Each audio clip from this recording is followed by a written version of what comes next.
Olá, o seu cachorro está aprontando muito? Os cães precisam ser ensinados para aprenderem a se comportar. Conheça agora o guia de adestramento passo a passo. Aprenda a ensinar o seu cachorro a fazer as necessidades no lugar certo, parar de morder, sentar, ficar, deitar, parar de latir e muito mais. Quitado o primeiro tópico, né, dos 3 que eu pretendo citar para vocês, atividade física, nós passamos agora para o segundo, que é determinação de hierarquias. Olha só que coisa interessante que eu vou dizer para você agora, e nesse ponto muitas pessoas pecam. Aliás, muitas pessoas pecam no primeiro ponto também. Vamos lá. Determinação de hierarquias. Por que isso vem do lobo? Porque como acontece a vida social, assim, em linhas gerais, de um lobo lá na natureza? Existe um grupo que normalmente é familiar, ou seja, eles têm laços de sangue entre si, certo? Onde indivíduos mais velhos e mais fisicamente capazes e com mais experiência atuam como líderes. Muito cuidado com o significado da palavra líder. Eu não estou tratando liderança aqui como mera dominância. A dominância pode ser tirana, a dominância pode ser agressiva, a dominância pode ser uma forma de subjugar o outro, pura e simplesmente. A liderança não é mera dominância. A dominância pode fazer parte da liderança, sim, não estou negando isso, mas não é mera liderança. Dominância, aliás, perdão. A liderança tem a ver com conduzir, liderar a sobrevivência, liderar ao sucesso, fazer o indivíduo prosperar. Isso é liderar, certo? Então, nem sempre a liderança é tirana, certo? A liderança pode ser muito mais uma soma de potencialidades aí, né, dos indivíduos e do líder em questão para conduzir ao sucesso. Conduzir ao sucesso no bando de lobos é indispensável. Se a gente tem um grupo com uma liderança firme, como é que eu posso dizer, experiente, né? A gente tem um grupo que tem maiores chances de sobrevivência. Veja, o líder não garante a sobrevivência dele apenas, mas ele garante a sobrevivência do grupo num contexto mais amplo, mais abrangente, mais geral. Então, ser liderado não necessariamente é uma coisa ruim. Se nós somos liderados por indivíduos capazes de nos conduzir à sobrevivência, isso é bom, certo? Então, é esse tipo de liderança que nós estamos tratando aqui. Como é que funciona a escala hierárquica, né? Na cabeça de um lobo, portanto, na cabeça de um cão, por consequência. A gente tem uma escala aonde funciona como uma escadinha. Nessa escadinha nós temos vários degraus e em cada um desses degraus só existe um indivíduo. Não podem existir 2 indivíduos em cada um desses degraus. Então os cães e os lobos, eles têm o cérebro mais simples do que o cérebro humano. Vou fazer você entender. Você pode ter na sua casa uma situação onde um casal tem um filho. E aí esse filho humano, né, é capaz de olhar para esse pai e para essa mãe e dizer papai e mamãe manda igual. Ou seja, ele acaba de colocar com papai e mamãe manda igual, papai e mamãe no mesmo degrau desse processo hierárquico. Os cães não são capazes disso. Os cães são capazes de entender assim, tem quem está lá em cima, tem quem está lá embaixo e tem um monte de gente pelo meio dessa escada. Onde eu estou? Eu posso muito bem estar abaixo de alguns e acima de outros. Certo?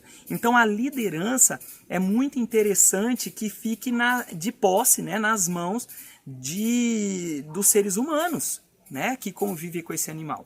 Porque a partir do momento que você tem a liderança, veja, não é dominância tirana, mera e simples, é conduzir ao sucesso. Você também vai ter admiração desse cão. Por quê? Porque qual é o indivíduo mais amado de uma alcateia de lobos selvagens? É o indivíduo que leva a sobrevivência. É o indivíduo do qual todos dependem para se manter vivos e ativos de forma eficiente no ambiente onde eles vivem.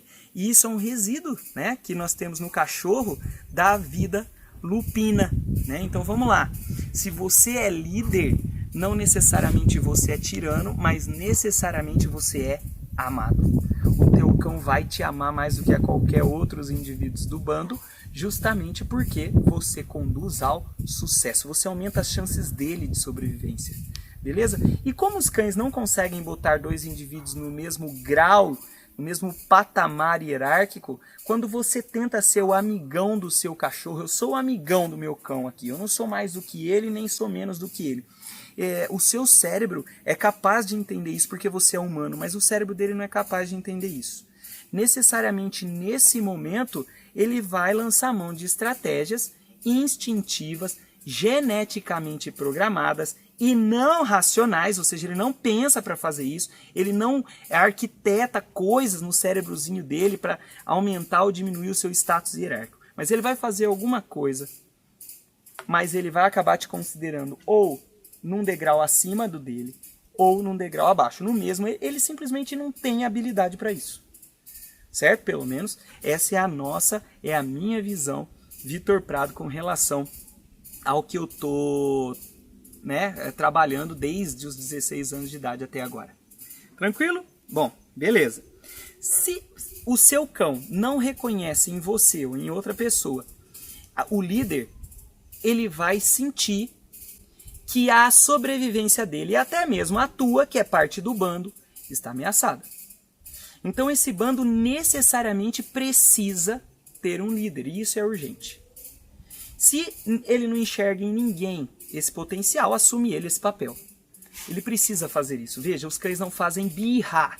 O meu cachorro sabe que eu não quero tal coisa, mas ele faz porque ele faz birra. Eu ouço isso todo dia. Mas isso não é verdade. O seu cão, ele faz aquilo que ele sabe que você não quer simplesmente porque não é você quem dá as cartas. Simplesmente porque você não está no papel de liderança adequado.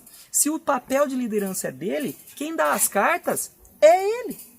E o líder tem uma série de papéis no convívio social, numa alcateia ou num bando artificial de cães com as famílias humanas aí. Quais são os papéis do líder, por exemplo? Por exemplo, marcação de território. Então, um cão que está num status de líder na sua casa, ele vai urinar muito nas paredes. Ainda mais se for um cão macho. Ele vai ser mais latidor. Eventualmente, dependendo da raça, a gente pode ter um cão que uive para marcar mais território, né? Assim como os lobos fazem. Beleza? Outra coisa, é papel do líder decidir quem é e quem não é bem-vindo no território. Então, se você tem um cão que não permite a entrada de estranhos, mesmo quando você está com ele, isso pode ser um indicativo de que você não está no seu papel ideal. Agora, veja, eu sei que existem cães de guarda, que essa é a função do cão de guarda, não é disso que eu estou falando, eu estou falando num contexto geral, beleza? Mesmo os cães de guarda, eles são capazes de receber as pessoas de fora quando existe uma liderança firme de um proprietário e que permite a entrada dessa pessoa. Beleza? Então veja bem, você tem um cão de guarda, mas você consegue atender as pessoas na sua casa. Essas pessoas podem transitar na sua casa desde que acompanhadas por você e bem instruídas também por você. Independente da raça do seu cão, é esperado que ele aceite essa pessoa. Pode ter reservas, mas ele vai aceitar essa pessoa porque se o líder aceitou, é sinal que a pessoa é bem-vinda. Percebe? Uma coisa que eu posso te dizer também é que não necessariamente o cão que assume o papel de líder, ele tem perfil para isso. Então, assim como acontece nos grupamentos humanos, eu posso, por exemplo, entregar a direção de uma empresa a uma pessoa que se sinta muito confortável nesse papel de diretor da empresa e que tenha ideias maravilhosas e que leve essa empresa ao sucesso, ela passa a faturar mais, as pessoas trabalham mais felizes porque são bem lideradas por essa pessoa, né? E essa pessoa tem um aumento de salário, dorme tranquilo, está feliz nessa posição, nesse status hierárquico que ele tem dentro dessa empresa. Mas eu também posso entregar a direção dessa mesma empresa a uma outra pessoa tão capaz do ponto de vista do currículo que é a primeira, mas que essa pessoa não tem aí o mesmo perfil psicológico.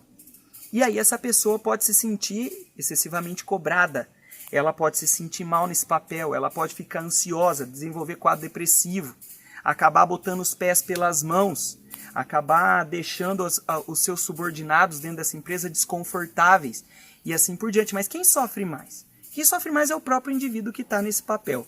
Então nós vamos encontrar da mesma maneira cães que se sentem bem no papel de liderança e que vão atuar como líderes do seu grupo social, incluindo você, humano, né, que é o grupo social dele. Mas também nós vamos ter líderes que não deveriam estar nesse papel porque não tem perfil psicológico para isso. E isso gera uma série de problemas de temperamento, de comportamento no seu cachorro que são derivados de uma situação de estresse muito elevado. Por exemplo, existem cães que passam a comer compulsivamente. A gente sabe que a compulsão alimentar pode ter origem psicológica. Na verdade, normalmente tem. Né? E a gente tem cães extremamente obesos porque está numa situação de status, né, que não é para ele. Status hierárquico, eu quero dizer. Ou seja, ele seria um seguidor muito melhor do que ele é líder, mas ele não enxerga líderes. Ele, para garantir a sua sobrevivência, a sobrevivência dos demais do grupo, ele assume esse papel, se sente extremamente responsabilizado pelo bem-estar do grupo. Né? Lembrando que o cão não age de caso pensado, isso é uma programação genética e instintiva, e ele acaba sofrendo com isso. Então, esse tipo de cachorro apresenta problemas seríssimos de comportamento que podem, inclusive, levá-lo a uma condição de saúde desfavorável e até mesmo causar a sua morte prematura, por causa do estresse gerado por essa condição. Beleza?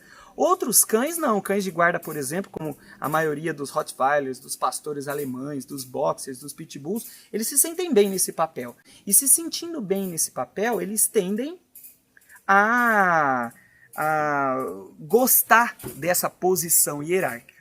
Tanto num caso quanto no outro, uma vez que o cão assumiu um papel de liderança, ele vai ter dificuldade de abandonar esse papel. Veja, não adianta eu chegar no ouvido do meu cachorro e dizer, olha filho, agora papai é que manda. Não adianta, eu tenho que provar para ele que eu sou melhor do que ele para manter esse grupo unido e conduzir esse grupo ao sucesso e à sobrevivência. Porque se eu não fizer isso, ele simplesmente não abandona o posto.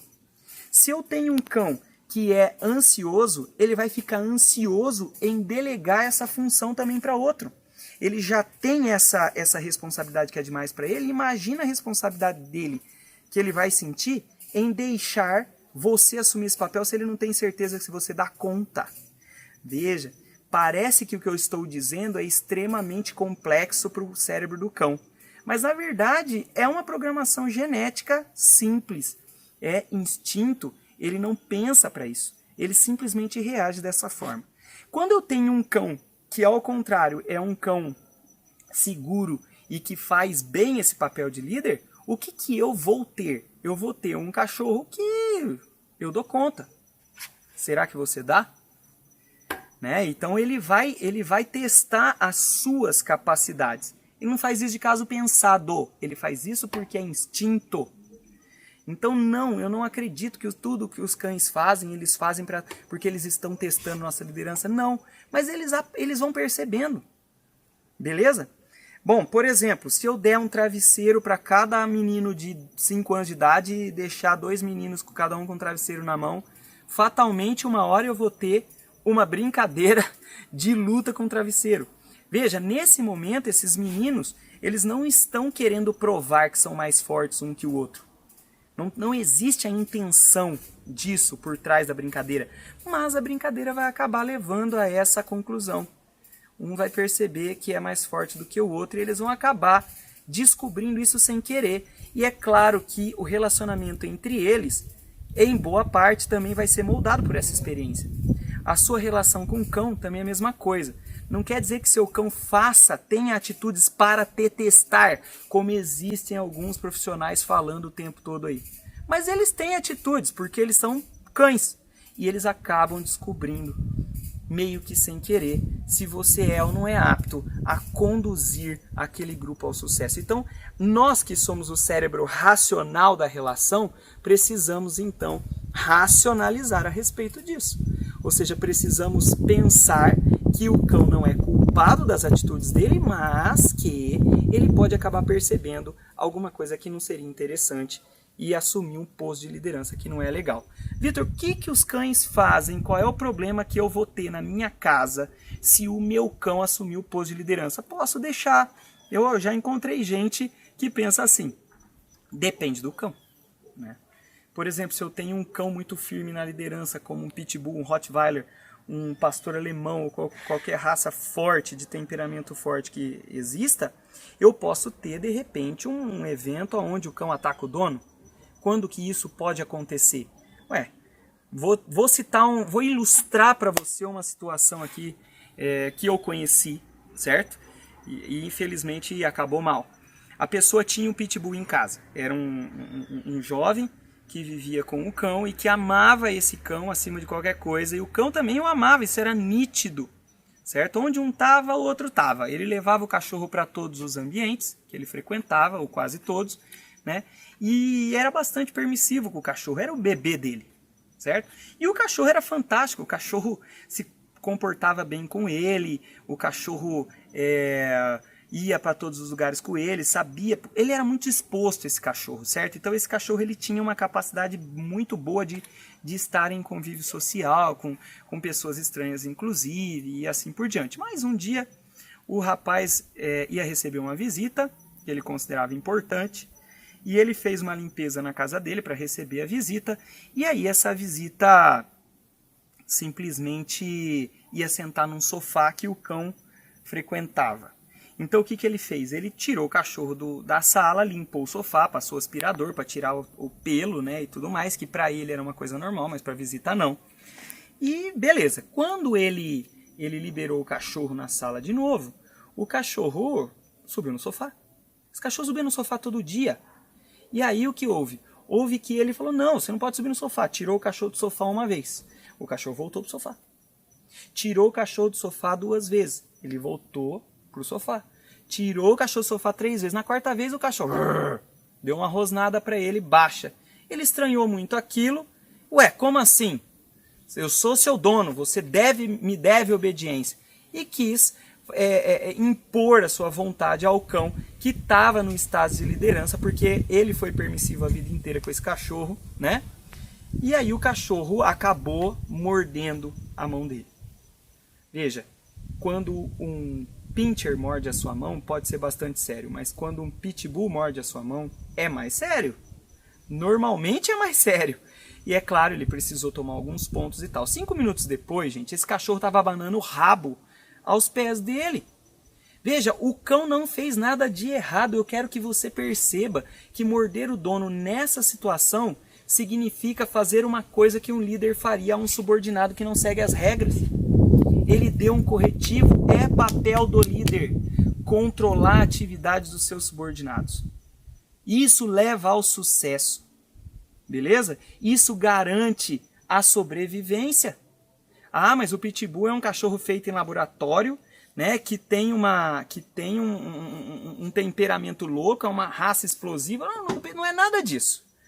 O que acontece é uma mera inversão de status hierárquico que não devia acontecer. Ah, Vitor, mas eu tenho um Golden Retriever, um labrador, que não tem esse impulso. O que ele faz? Ele se finge surdo, né? Rex, desce sofá.